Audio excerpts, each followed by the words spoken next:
Bam Margera says he's disappointed that his estranged wife and her attorney are bashing him in the media.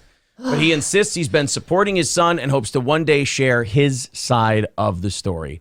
It appears Bam and Nikki Boyd's legal separation is already getting nasty, with Bam going online to respond to her recent allegations of what led to her filing for the split. Now, here's the problem. Everything these people do, whether it's Steve-O, whether it's Johnny Knoxville, whether it's his wife, whatever, all these people are doing these things as like warning shots. None of them want to abandon Bam Margera in the shape he's in because they don't believe it ends well. Steve-O, at least out of all of them, has said as much that like, dude, I'm preparing for your death.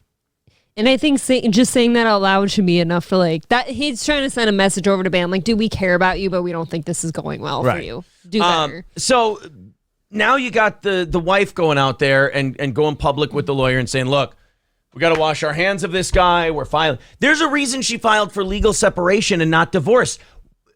Whether it's Jeff Tremaine, whether it's Johnny Knoxville, whether it's the other jackass guy, Steve-O or his wife, they're all doing these half measures to go like, hey, you'd better wake up. Hey, you'd better hit bottom and figure this shit out. We don't want to do this. Mm-hmm. And he just keeps like, as more and more people leave him, he's convinced that they're just against them. Like, I mean, basically, to break it down this way, it's addict behavior. And they're all the same. We've all seen that before. They all play by the same playbook. It's always very victimhood. Look, man, you're not going to be able to you're not going to be able to junkie rationalize your way out of this. Like eventually, they're going to try though. You've already like tested these people's patience as far as it can go. Eventually, they will start leaving. Like Tremaine left, like Spike Jonze left, like Knoxville left, like now Steve-O has left. Mm-hmm. His wife. Your wife doesn't want to, but she will. So not only did that happen, but he also said that after that, he was going to Las Vegas for some Days of the Dead music festival or something.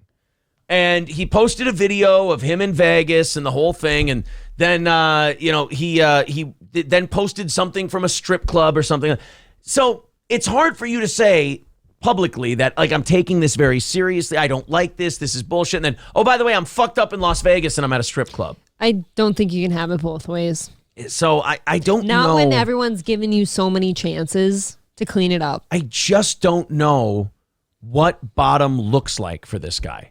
And every time we do a video on this, every time we do a clip on this on the show, I get less and less detractors on it.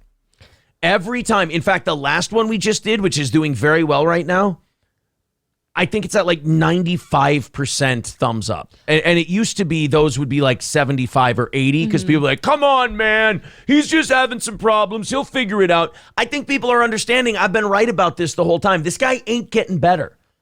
Everything has been threatened to be taken away from him. And he just doesn't want to. I think it was, as Steve-O told him once, he doesn't want to stop being loaded.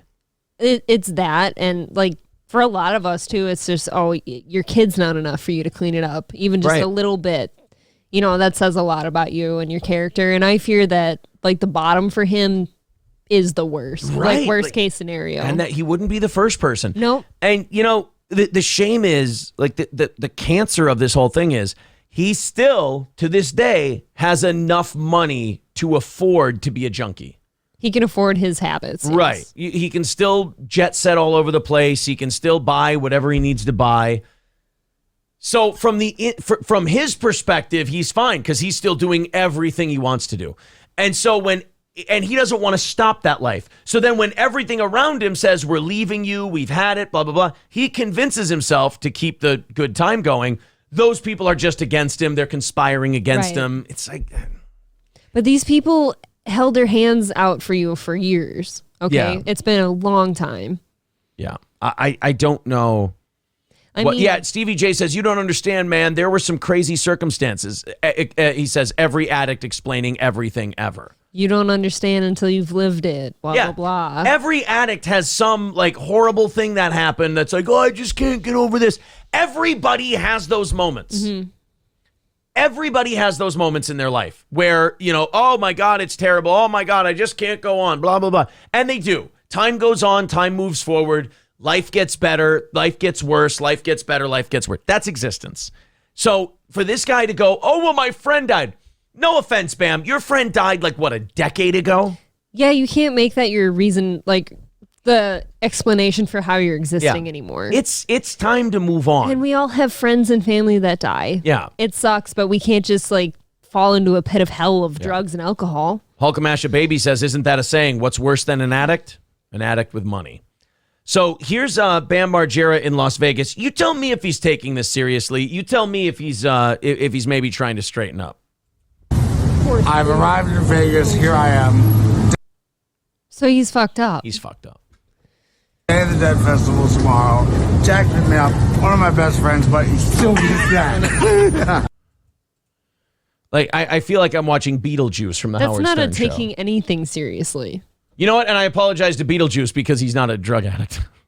I apologize to Beetle. A couple days after Nikki filed for legal separation, Bam went to Las Vegas, making an appearance at the Day of the Dead Horror Con. And oh, look, there's Bam at a strip club.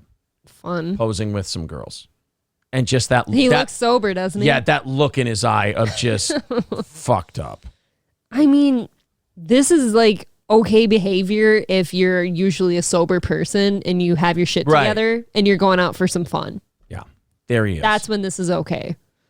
He was at the Hustler Club in the VIP section. That's just it. Like, everyone else around him goes, oh my God, he's a junkie. He's embarrassing. But to him, he's like, I'm in the VIP. Mm-hmm. I'm drinking. I'm doing drugs. Right. I must be doing something right. Right. All these other people are just jealous of me. These girls love me. Yeah. That's what Hulkamasha Baby was saying. It's worse than an addict is an addict with money. Because he's convincing himself he's doing great. Yes, he is. As long as your bank account is stacked, you're fine. Oh, man. That's just brutal. Lemmy, great job. Awesome job, guys. You see shit like that, we're done. We're out of that business. If other people want to be miserable, let them. We're moving onward and upward to bigger and better things on this program. If other people want to be jealous of us, let them be jealous. They can go do it on their own time. How's that sound? All right, let's continue on here. We are about 20 away from hitting 9,200. Let's see if we can do that. If you haven't subscribed to the channel already, subscribe now. Thank you very much to Patricia for the $10 over on PayPal. Appreciate it very much. Thank you. 325 away from tomorrow. Thank you very much. So 325 away from tomorrow morning's goal already. Thanks, guys. So yeah, Bam isn't going to get better. I'm convinced every time one of these stories comes out, I'm convinced that this is just one step closer to him, because the wife threatening, the kid going away, him having to pay a fortune in separation costs and all that. That's over now, isn't it? No, she just filed. Oh, so that it's not finalized. It's just beginning, and it didn't slow him down any. Anyway, he might be in like denial stages right now. Like, oh, she's not really going to do for that. years. He's been in the denial stage for years. No, like extra for like this. Like, she's not leaving. My kid's not leaving. I think maybe the last thing. Okay, this is the last chance for Bam when the money runs out. But then when the money runs out and he gets clean, there's nothing he can do for money. Nobody wants to hire him. He's a liability. Does he still have like the skateboard business or whatever the fuck it was he had? I have no idea. I don't know. I hope not. T. Jefferson says all his fans enable him until he fucks them over. So even if he was flat broke, he could still get fucked up. I had a friend on the same trip. Bam is on now. What happens first? Does he go broke or does he die? That's a really tough question. I think he dies first. He dies before he goes broke? Yeah. I think when it finally hits him that he's fucked up bad enough, his wife and kid are gone, I think that'll hit him hard one day. You say he's going to die before he goes broke. Well, let me ask you this. Is he going to get clean first or die first? Well, he's going to die first. You think he's going to die first? It's unfortunate, and I don't want that to be the case, of course. It's too bad. So just, another portion of this Bam Margera episode. The wife announces that she's leaving and all this other shit. And then Bam just goes, it's not true. And then just continues on living like he is. That's what I mean. He lives in denial. Yeah. So another domino has fallen in the what will clean Bam up series of dominoes and still didn't clean up. It's like it's a checkmarked list of like what's going to test him bad enough that he'll figure this out. And he never gets it. Hulkamash says die. He has enough money to keep buying more and more so he Yep. can keep feeling the high. It's too bad. That's look. what I feel. People have this idea, and I've seen it in comments before, where they think I'm like rooting for that outcome. No. I'm not. I want him to get clean, but I'm also not. I'm not blind. It's not heading that direction. I always want to root for the best in people. I want to root for their best outcome. And it's not, unfortunately, that's not usually how it goes. Curly Adams says, hopefully he dies first so there's money left for his kid. That's a good point. Bumanis says 151 likes. Let's get it up to 200 people. Holy shit, that's pretty good. We haven't even asked for the likes tonight. Subscribe, number one. Let's see if we can get to 9,200 by the end of the day. And also hit that like button. Let's see if we can get to 200 here. What do you say, boys and girls? 9,200 subs, and okay, we're 20 away, and 200 likes. Hit the like button. Let's get it up to about 40 more. And if everybody hits it, I think we should be good. You got it. My Lost Interest says, Bam loves this attention. We are enabling this behavior. I disagree. I don't think Bam cares about this attention. That's how I feel. I feel like he doesn't look at it. Yeah. I feel like he just kind of keeps existing, doing the thing he's doing. He's like a wheel that's stuck in mud. He keeps spinning. Yeah, I just don't think he cares one way or the other what the rest of us say. Right.